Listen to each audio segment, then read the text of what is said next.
Shalom, shalom, boa tarde. Hoje é dia 9 de março de 2023. É o dia 16 de Adar do ano 5783. É a tarde com a Torá, trazendo a Parashá da semana, a porção dos estudos da Torá da semana e as suas leituras diárias. Hoje, esta semana, nós estamos na Parashá Kitzá, que significa quando elevares, quando contares os cabeças do teu povo.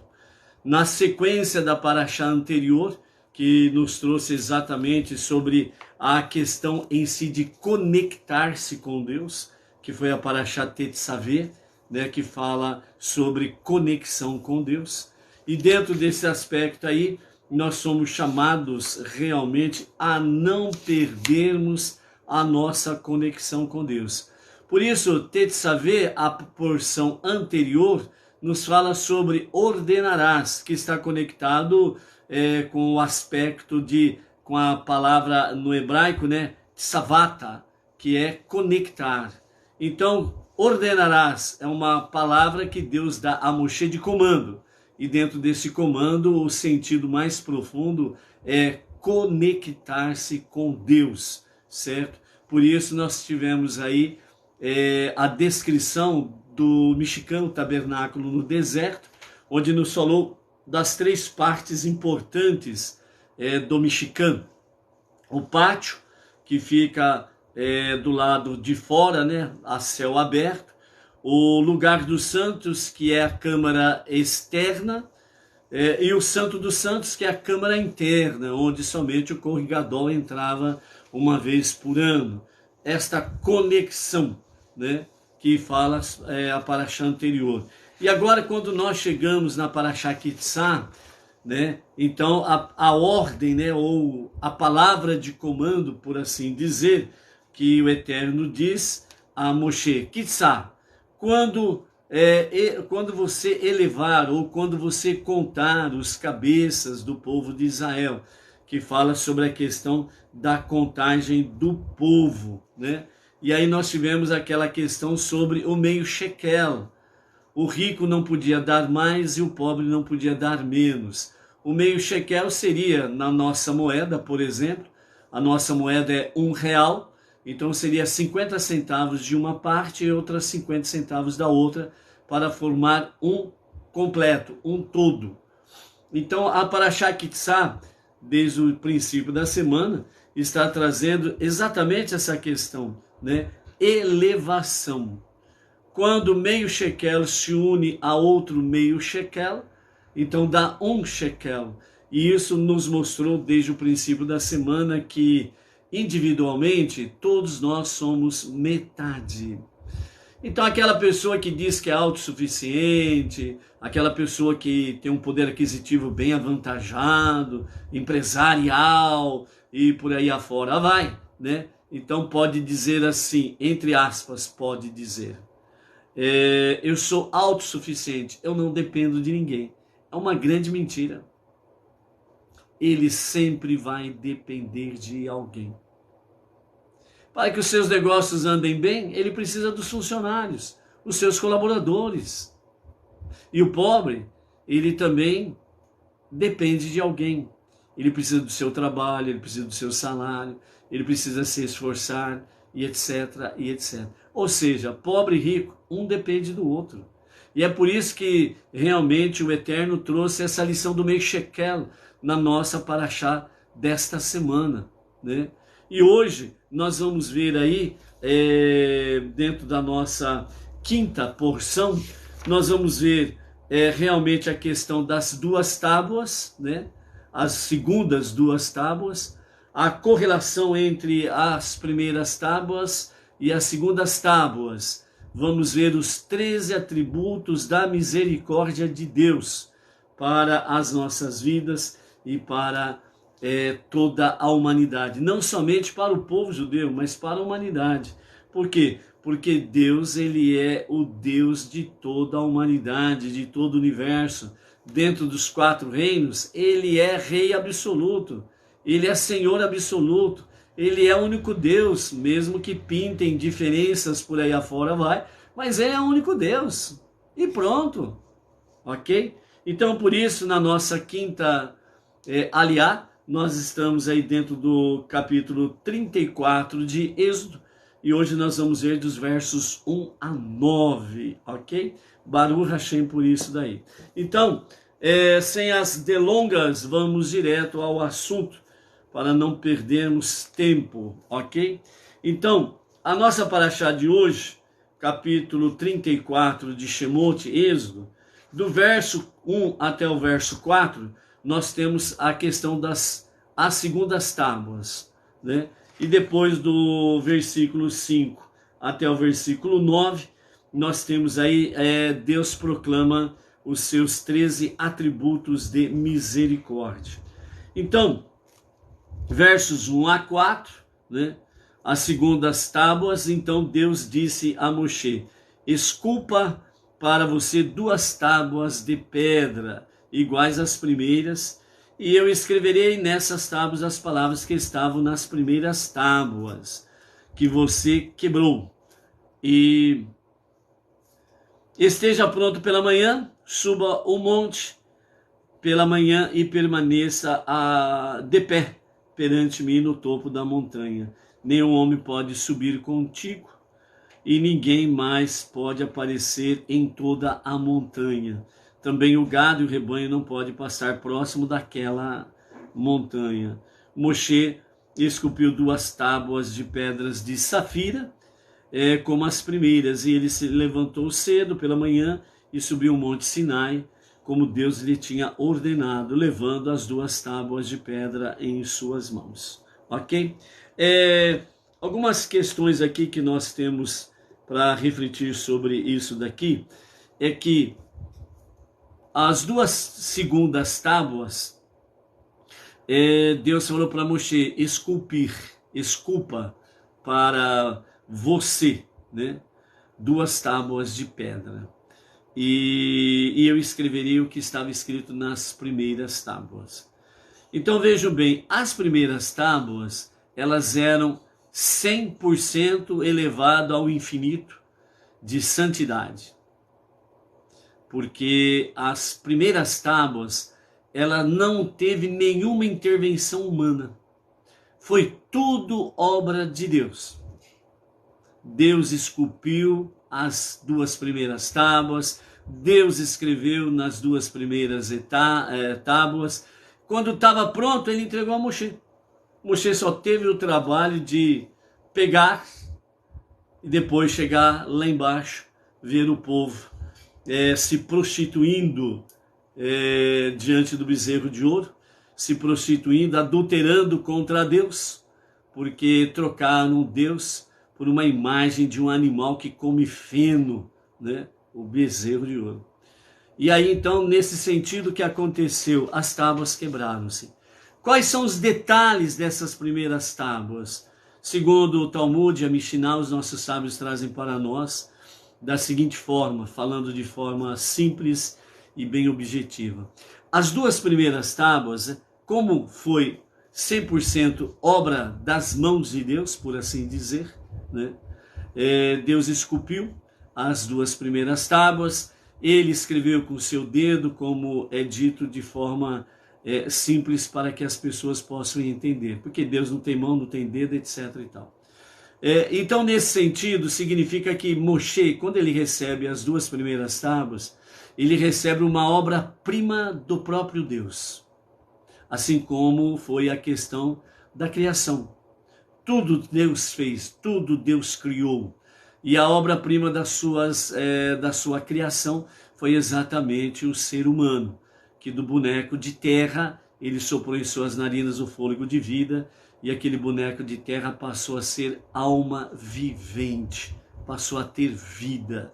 Por isso você e eu estamos vivos, né? No tempo presente, ok? E por isso também está escrito, tu és terra e a terra retornarás, e a sua alma divina, Ruach, né, que Deus soprou em ti, o sopro, retorna para a sua origem em Deus. Então, nesse sentido, Moshe, ele recebe uma obra perfeita das mãos de Deus, plenamente cheia de santidade. Mas Deus disse para ele, desça. Foi uma ordem mais ríspida, porque no momento que ele faz a entrega das 2 tábuas, o povo está se prostituindo e adulterando com o bezerro de ouro. E nós estamos falando bem no sentido prático espiritual, a princípio, né? Prostituição e adultério dentro do campo espiritual, que é trair a Deus, é abandonar a Deus para seguir outras deidades, é uma prostituição, é um adultério espiritual, é um crime a idolatria, né?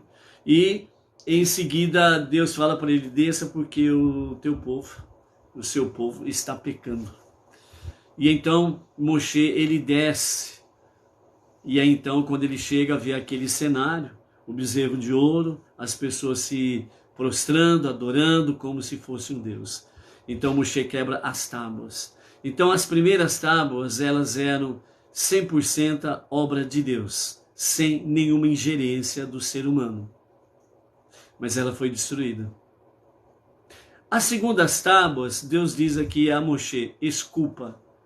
Agora você vai trabalhar. Agora você vai labutar para esculpir as segundas 2 tábuas. E então, debaixo da tenda de Moshe, como diz o Midrash, havia ali exatamente uma mina de pedras de safira. Então ele pega ali uma grande pedra e ele esculpe, né, as 2 tábuas, as 2 segundas tábuas. E depois de pronto ele sobe ao monte, como Deus lhe ordenou, e Deus disse que escreveria como estavam escritos nas primeiras. E assim Deus o fez. E aí então, quando Moshe retorna com as 2 novas tábuas, elas não são quebradas, e aí é feito o casamento. Então, na outorga da Torá, que nós celebramos em Shavuot, que é depois de Pessach, 50 dias depois de Pessach, nós temos Shavuot.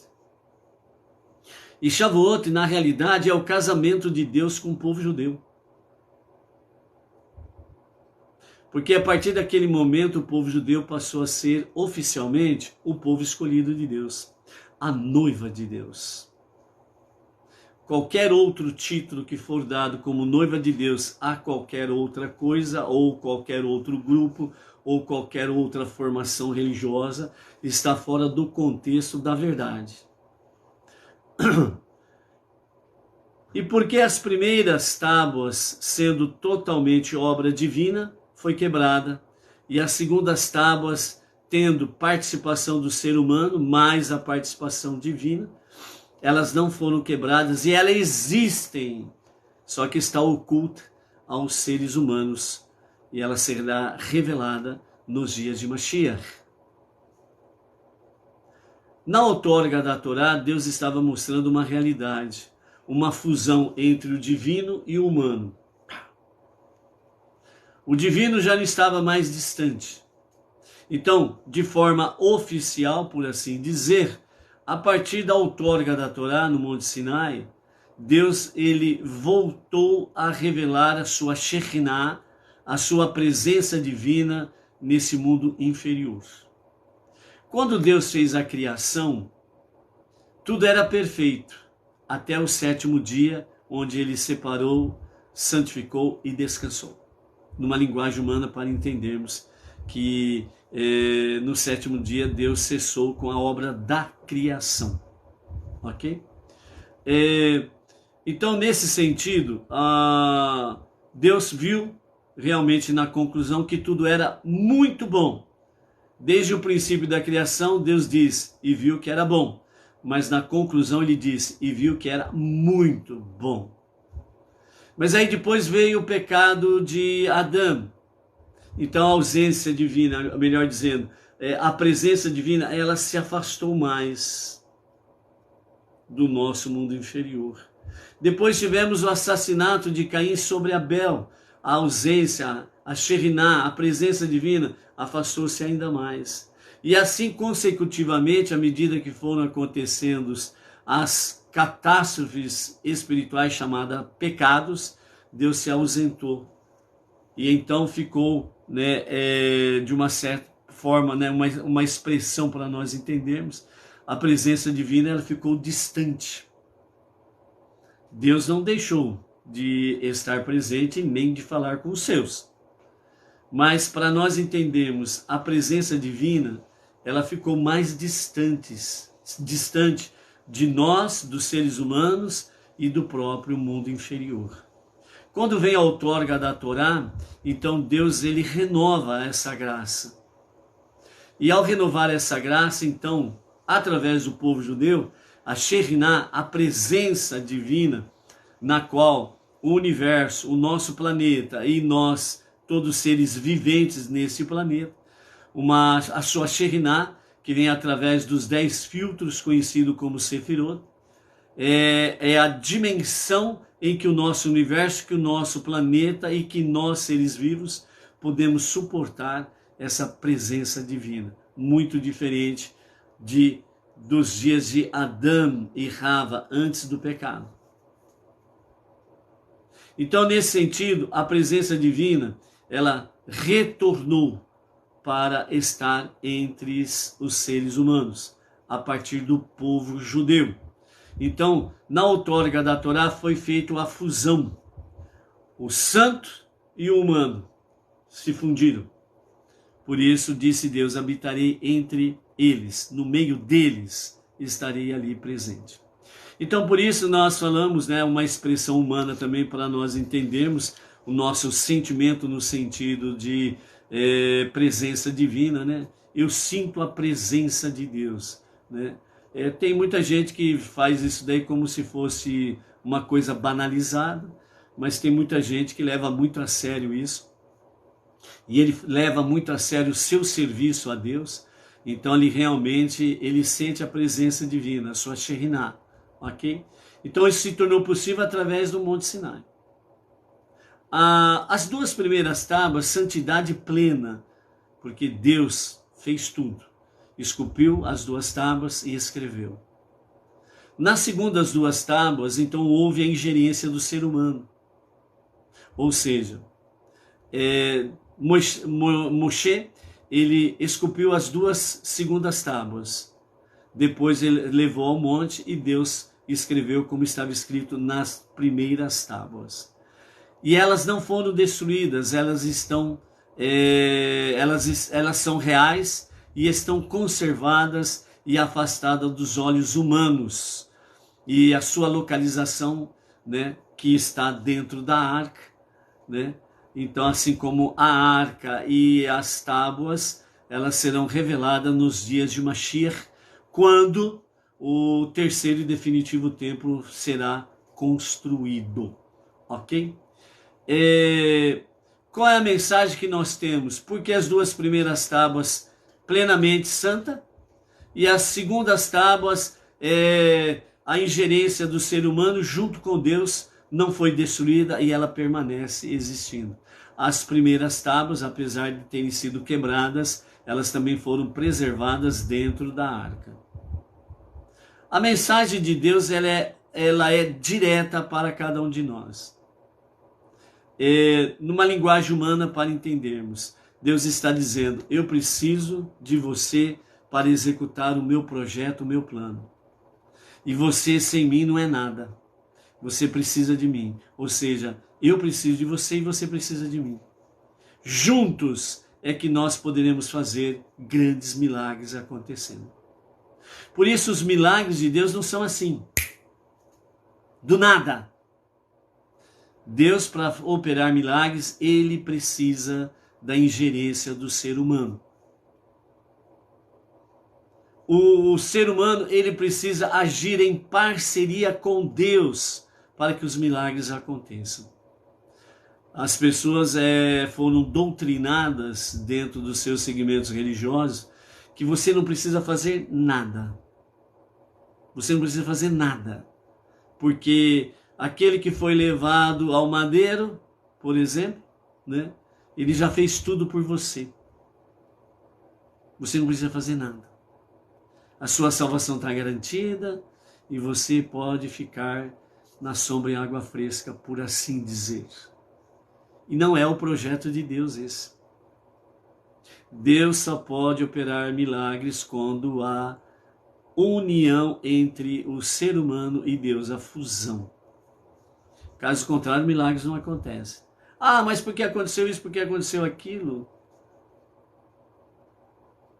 Os feiticeiros do faraó também fizeram, entre aspas, vários sinais. Entendeu? É por isso daí precisa conexão com Deus e a sua palavra. Então, dentro desse aspecto também, né, nós temos aí outros ensinamentos dentro dessa questão.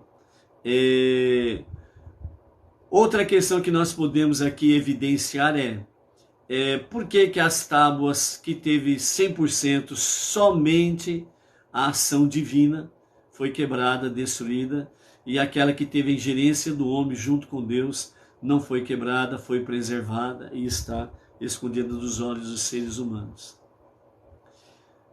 A mensagem é clara.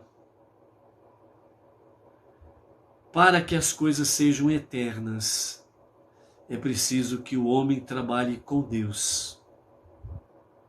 Quando o homem trabalha com Deus, as coisas tornam-se eternas. E é por isso que até hoje você fala de Moshe, fala dos patriarcas, das matriarcas, fala de Noah, fala do rei David, fala de Salomão, fala dos profetas, etc, etc, etc.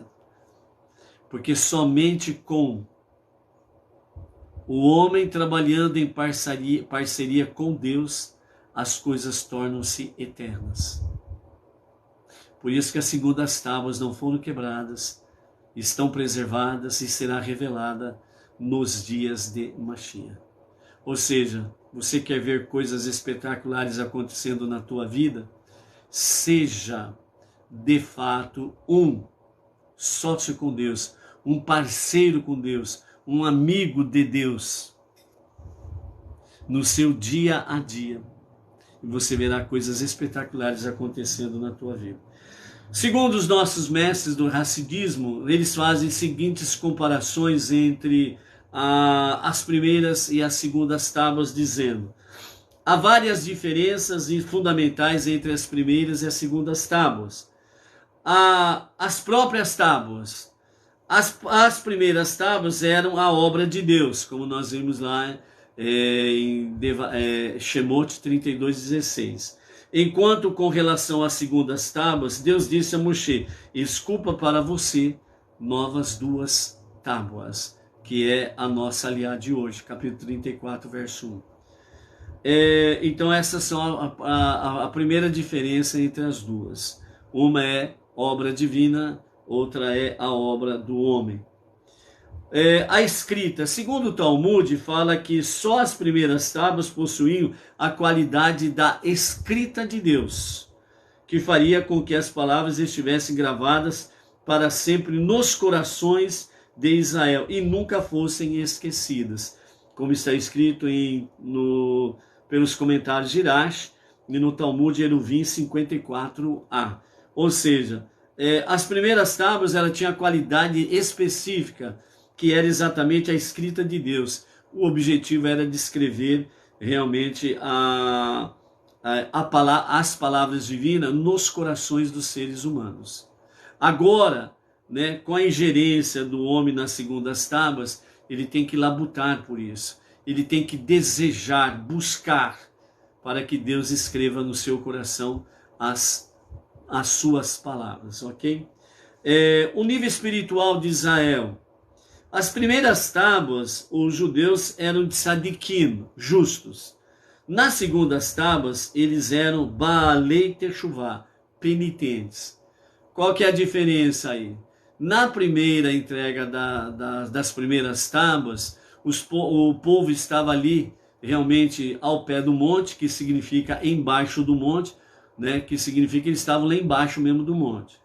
E eles estavam ali juntos, reunidos e unidos em união, em unidade.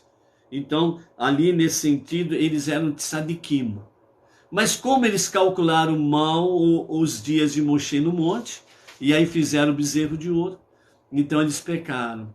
para agora as segundas tábuas serem concedidas, eles precisaram se tornarem Baalei Techuvá, penitentes.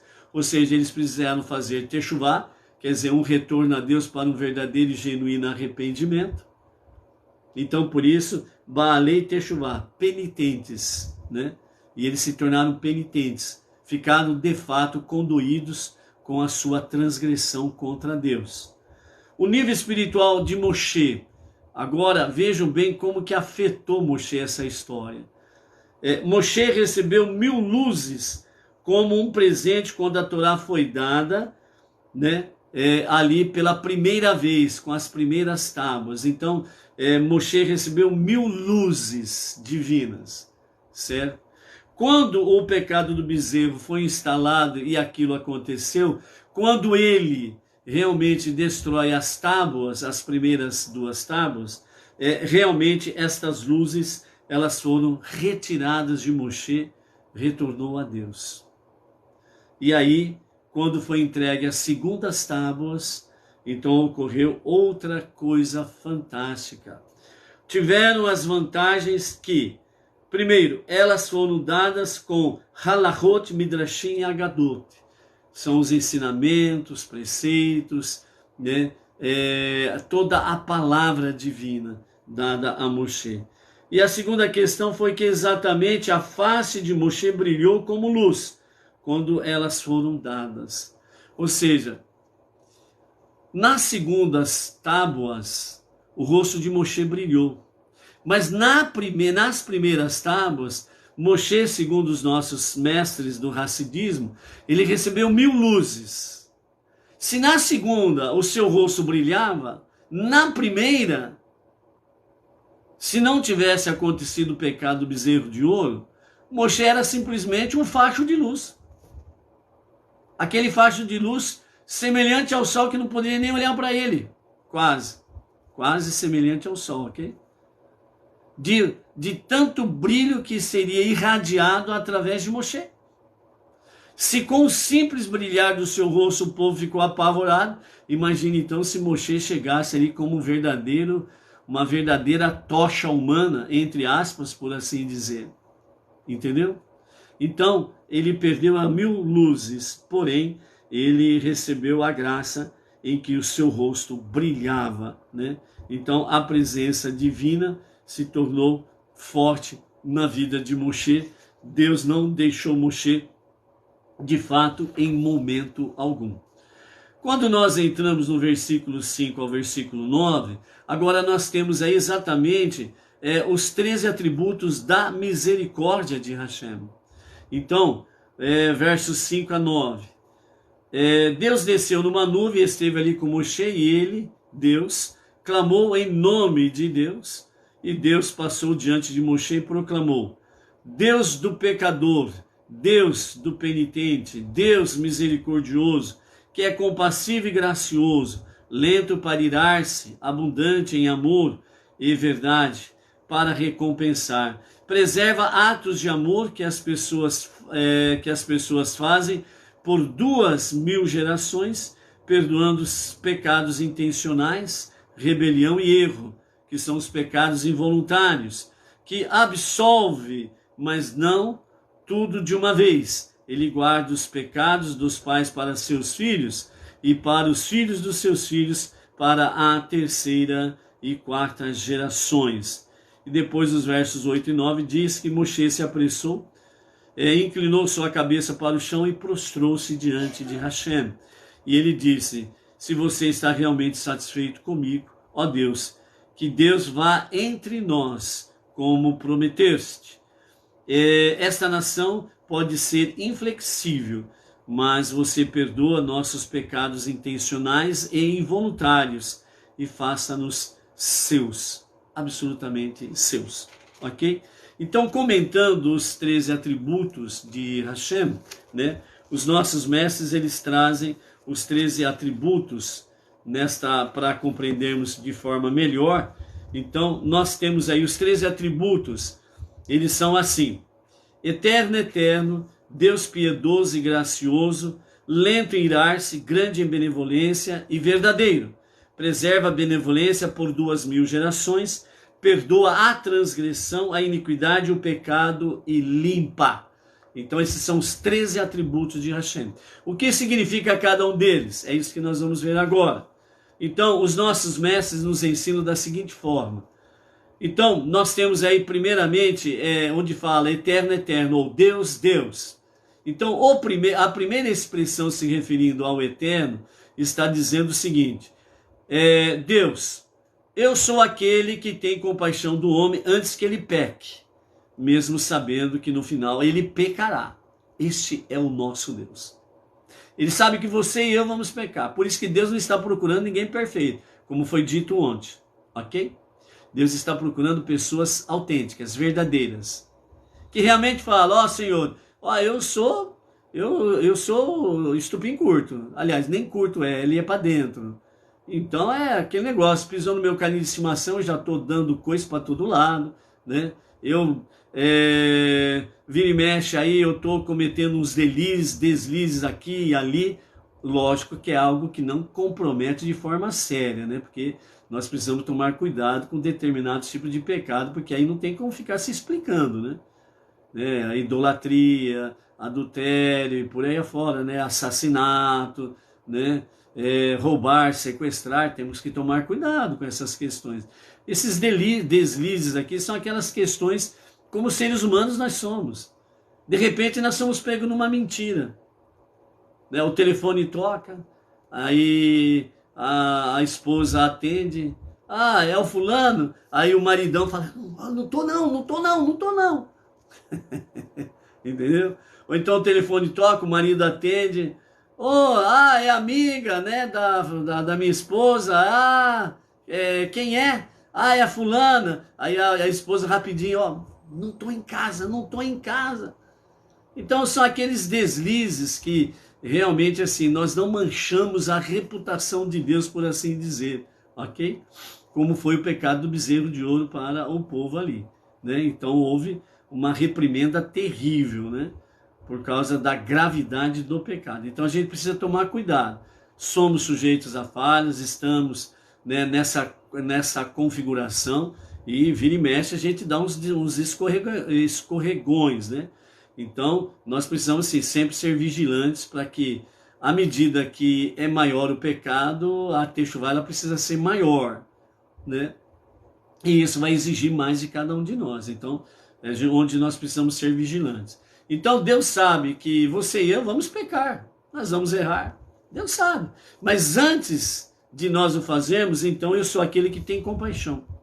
Essa é a primeira expressão sobre Deus, o eterno. A segunda expressão, eterno, Deus, né? Eu sou aquele que tem compaixão do homem depois que ele peque e se arrependa. Então é uma continuidade, você está vendo? Antes que ele peque, Deus já mostra a sua compaixão, porque ele sabe que você e eu vamos pecar. Então, antes de nós pecarmos, ele já revela a sua compaixão. Por quê? Porque o pecado pode nos destruir assim. E é essa misericórdia, essa compaixão de Deus que não permite que nós sejamos destruídos dessa forma.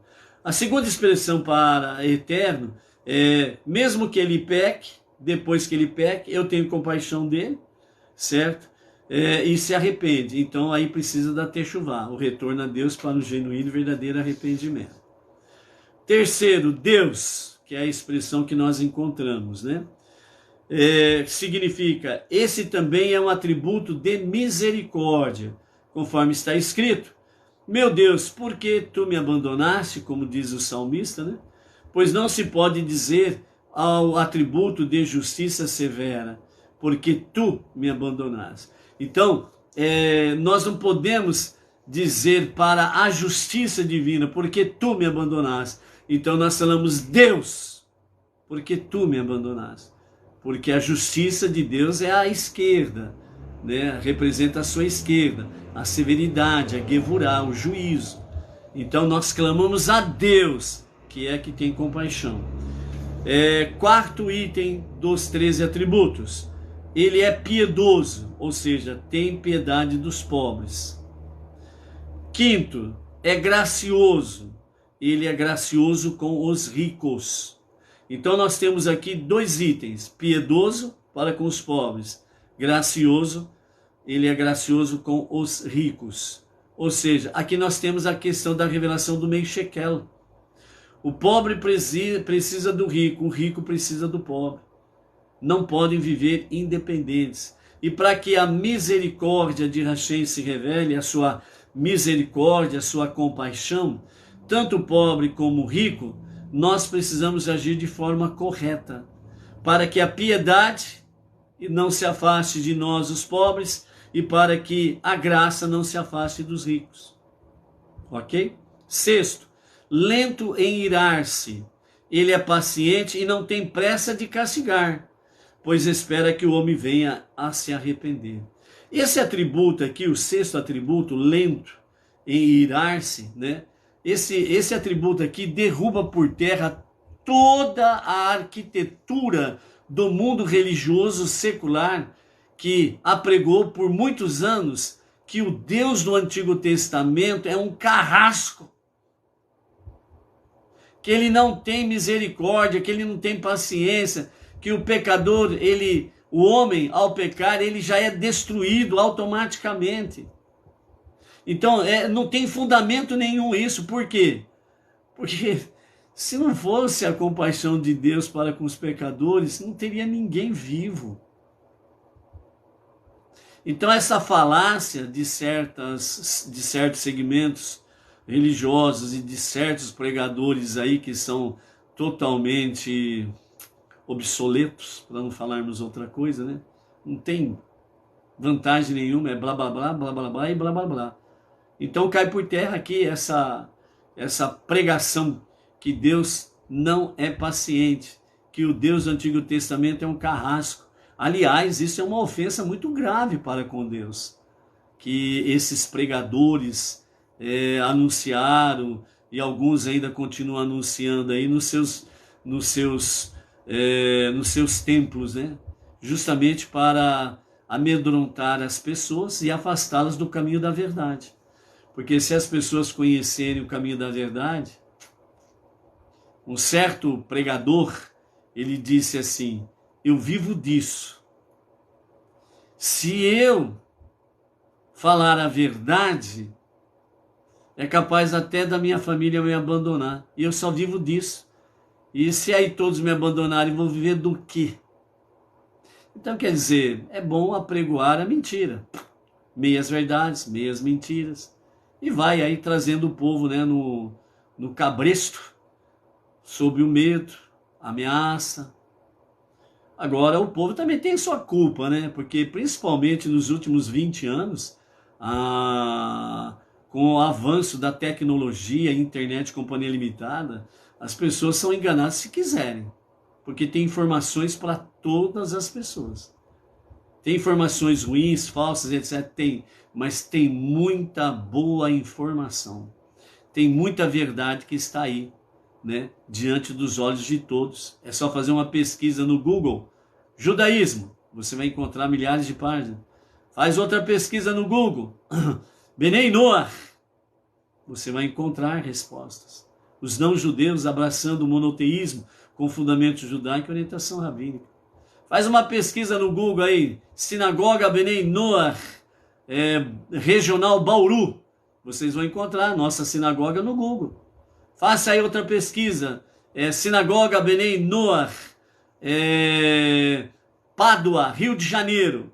Vocês vão encontrar a Sinagoga Benei Noach, regional lá de Pádua, Rio de Janeiro, que tem o emissário nosso lá, o Antônio Márcio Braga, né? O nosso mestre lá, que está por lá, entendeu? Então hoje em dia só é enganado quem quer. Aqueles que gostam de prato pronto, aqueles que gostam de as coisas fáceis, né? Por isso que Deus falou a Moshe: esculpa para você as novas 2 tábuas.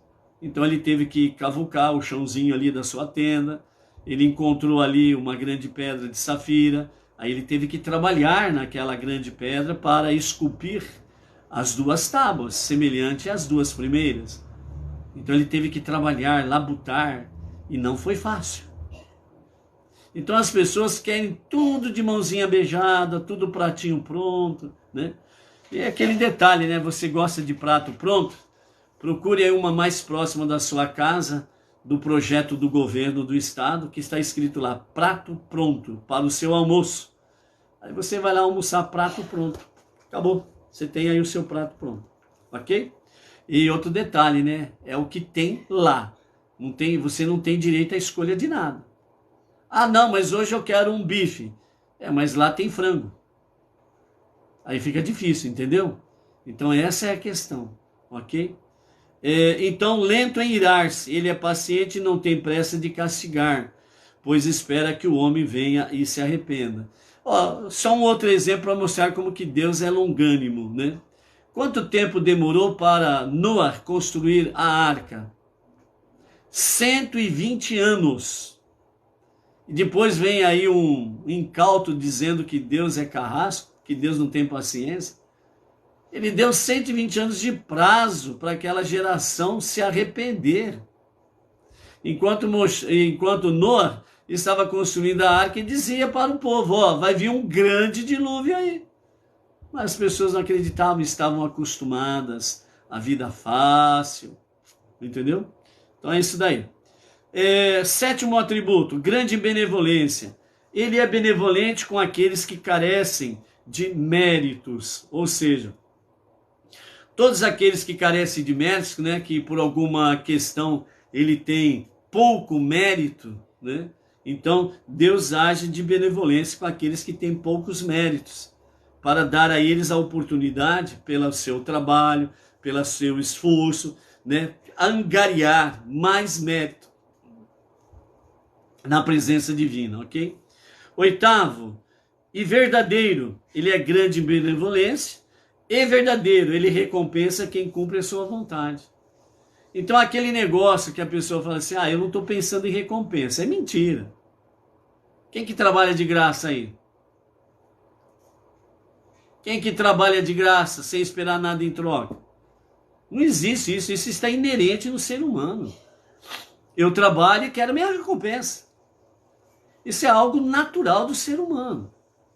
A cobiça, a ambição, o egoísmo, etc. é um desvio desta finalidade. Ok? Nono atributo, preserva a benevolência por 2000 gerações. Ele guarda a benevolência que a pessoa faz diante dele durante 2000 gerações. Ou seja, quem faz a vontade de Hashem, ele tem a promessa de Hashem de guardar as suas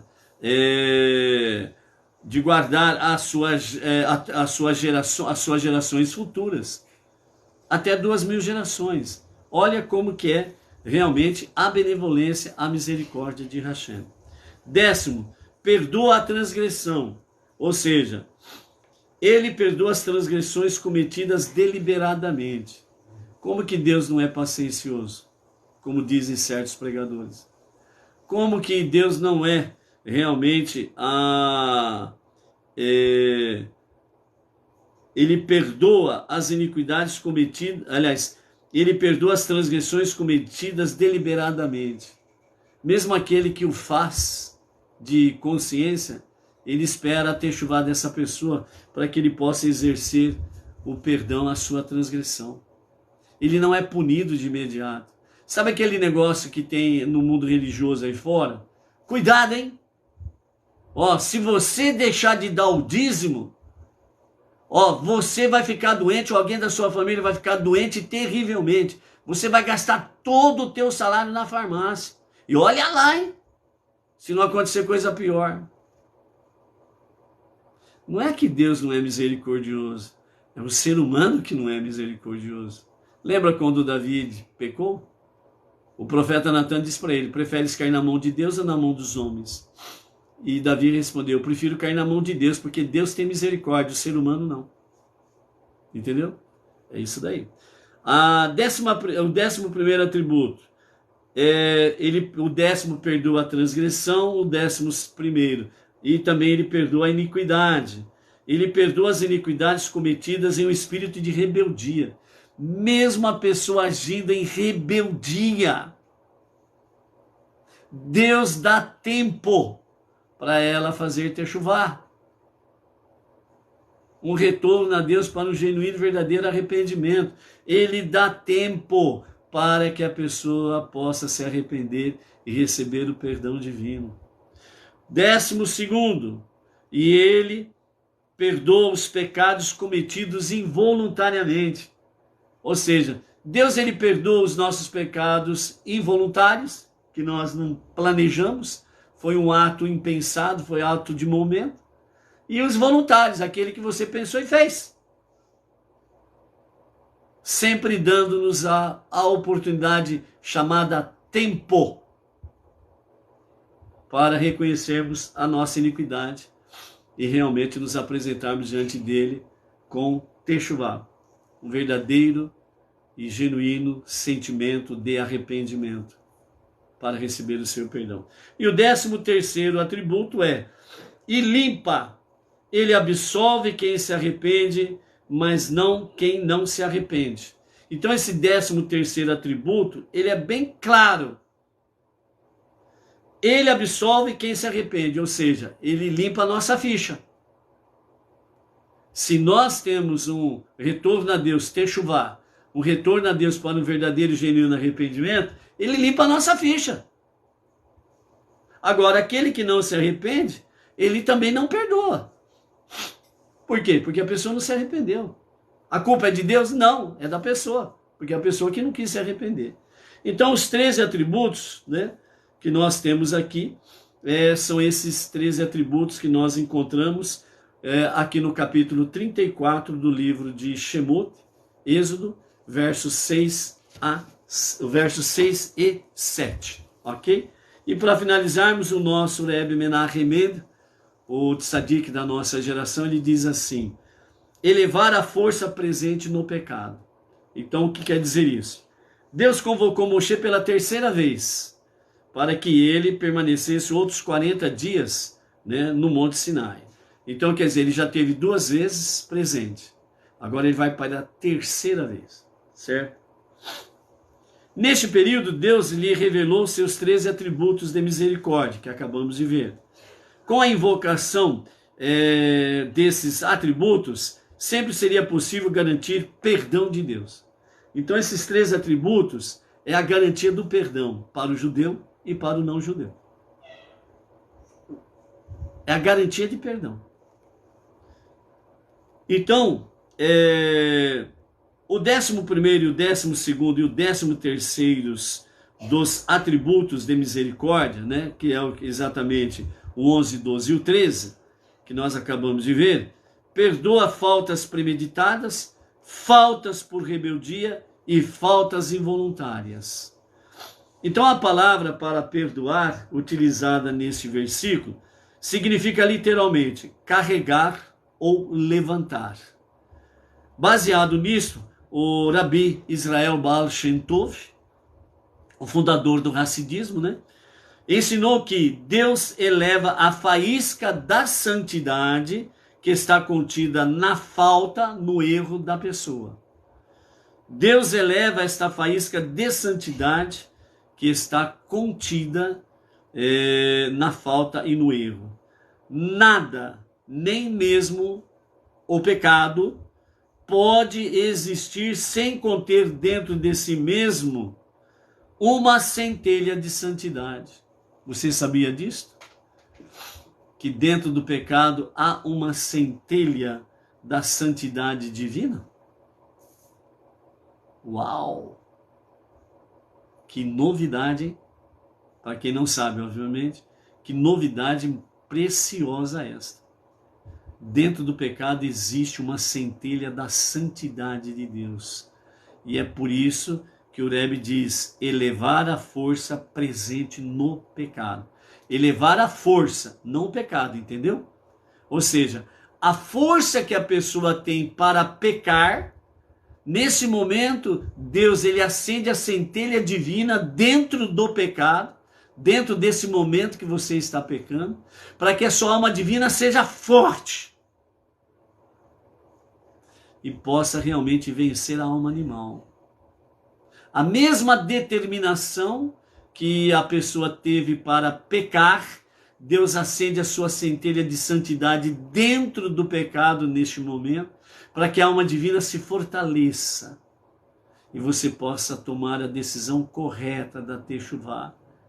E nesse momento você se elevar ainda mais.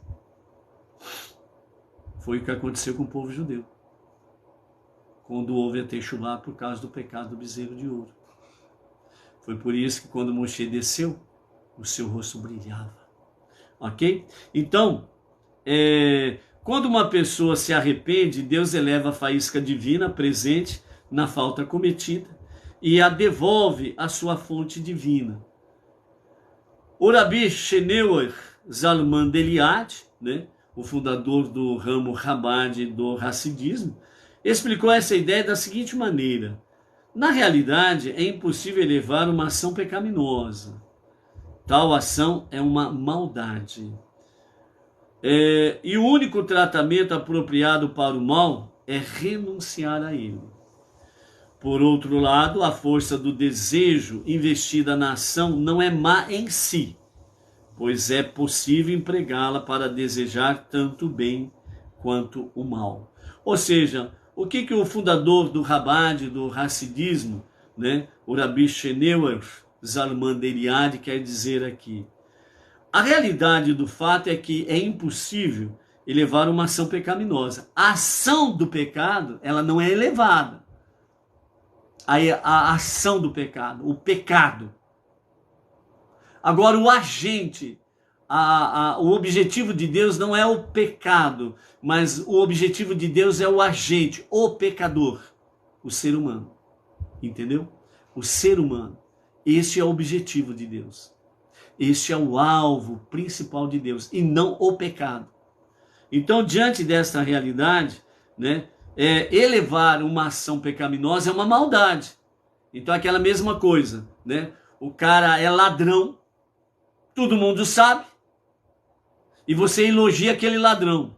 Aí você está com maldade, Você elogiar o ladrão, aí você está brincando com a conversa, Está brincando, Então não tem como elevar a ação pecaminosa, ou seja, é uma ação totalmente de maldade você elogiar o ladrão, sendo que ele é ladrão. Um exemplo, entre outras coisas, você tira o seu exemplo aí. Ok? Então esta ação não é elevada. Agora, o ser humano é o alvo de Deus. Então Deus ele procura atingir, na linguagem humana, o coração do homem para ver se ele se arrepende. Como diz os atributos.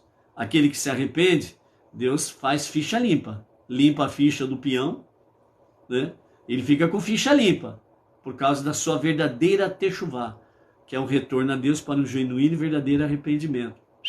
Ficha limpa, beleza, pode seguir em frente tranquilo. Mas aquele que peca e não se arrepende e continua pecando, Aí o exemplo que demos é o ladrão. Ele é ladrão, não se arrepende, vai preso, solta, ele volta a roubar, e você, que cara bacana esse, meu? Passa lá na minha casa lá para me roubar também.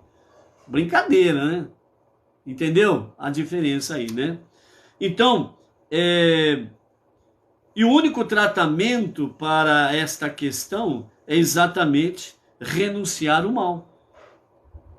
Então é renunciar o pecado, o mal. Nós precisamos renunciar o mal. Então aquela questão, o alvo principal de Deus é o ser humano, Baruch Hashem. O nosso alvo principal também precisa ser o ser humano. Por isso nós precisamos levar ao ser humano a luz divina, a presença divina. Levar ao ser humano as 7 leis de Noah. Levar aos seres humanos a unidade e a unicidade de Hashem. O monoteísmo com fundamento judaico, orientação rabínica. Nós estamos visando o ser humano. Esse tem que ser o nosso objetivo. Então, por isso, a força do desejo investida na ação, ela não é má em si, pois é possível empregá-la para desejar tanto o bem quanto o mal. Então, a força que a pessoa emprega para fazer o pecado, cometer o pecado, esta força, ela não é má em si, é que ela está mal direcionada. Então a força que você tem, ela está na alma animal. A força, a coragem, a ousadia, não tem medo de nada, de ninguém. É aquela alma animal, mas selvagem. Mas ela precisa ser domada. Porque senão sai que nem um boi bravo por aí, dando cabeçada em tudo e em todos. E não ajuda em nada e não termina bem essa história. Então essa força animal da nossa alma animal, ela precisa ser domada e direcionada para o bem. Esta força em si, ela não é má. Ela está mal direcionada. Mas quando nós focamos, fortalecemos a nossa alma divina para partir para cima da alma animal e pegar os seus bons atributos para focar naquilo que é verdadeiro e que vem elevar o nome do nosso Deus, então essa força, ela é direcionada para o bem, Deus se agrada, abençoa, fortalece para que nós venhamos continuar em frente. Por isso, seja qual for a sua situação, não desista, não tenha medo, seja cada vez mais ousado.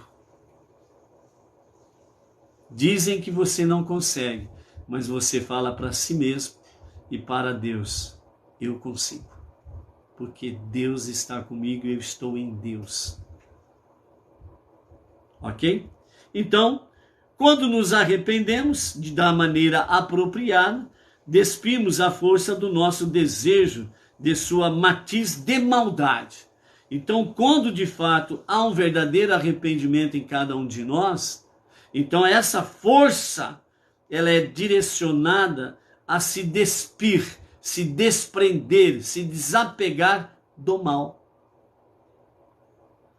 Então nós nos conectamos mais com a nossa alma divina, fortalecemos ela mais e mais. E aí essa alma divina, ela vai dominando a alma animal e vai trazendo para a sua atmosfera, para o seu domínio. Então aquilo que é tudo de bom na alma animal vai ser agora empregada a serviço de Hashem, com toda ousadia, com todo amor, com toda paciência, com toda dedicação. Entendeu? Por isso, né? Restituímos então, quando assim o fazemos, nós restituímos a nossa alma divina e esta força na sua fonte essencial, em Deus. Então por isso, amados, na graça bendita de Hashem, que nós possamos usar realmente esta força para nós servirmos a Hashem no nosso dia a dia. Amanhã nós estaremos mais próximo do sagrado dia do Shabat. Por isso, use de fato esta